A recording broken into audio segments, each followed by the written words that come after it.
Whether circular knit or flatbed machines are used to produce double knits, there is some variance in how needles are employed to create this fabric.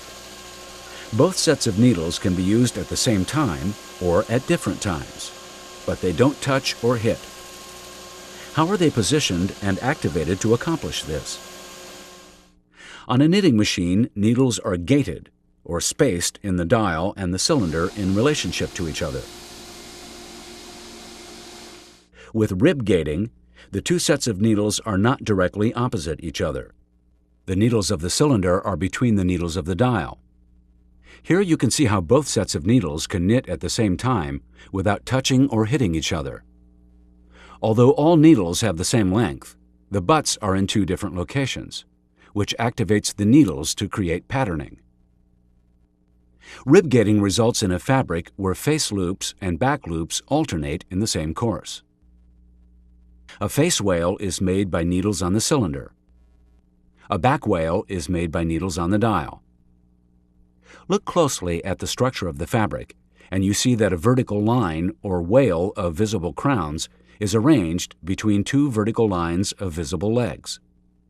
This construction is 1-by-1 rib, where both sides of the fabric look the same. There are different notation systems for needle selection. This example shows how knit loops alternate 1-by-1 on dial and cylinder needles. This notation is for a 1-by-1 rib. Notice that both long butt and short butt needles are selected. This notation is for a 2-by-2 rib. Here you see that for each feed of yarn, 2 loops produced on the dial are alternated with 2 loops produced by the cylinder.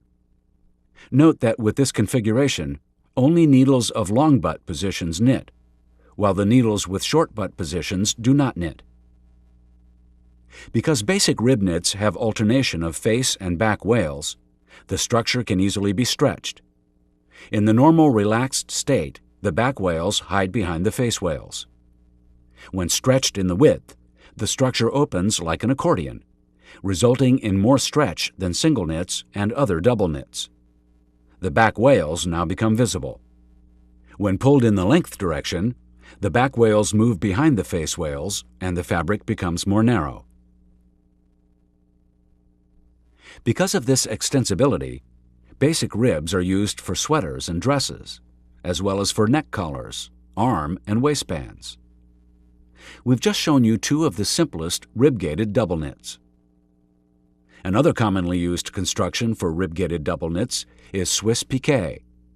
Its structure is a bit more complicated. This notation shows you the pattern for knitting on the cylinder below and the dial on top. With feed 1 of yarn, the machine knits on all the cylinder needles, but on the dial, the machine uses only the needles with long butt positions.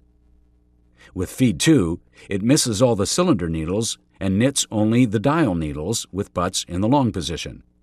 With feed 3, the machine knits with all the needles on the cylinder, but only with the dial needles that have butts in the short position. With feed 4, the machine knits only on the dial needles with short butt positions. The Swiss piqué produced from this needle pattern has a distinctive texture and appearance. The fabric produced has good stability and does not curl.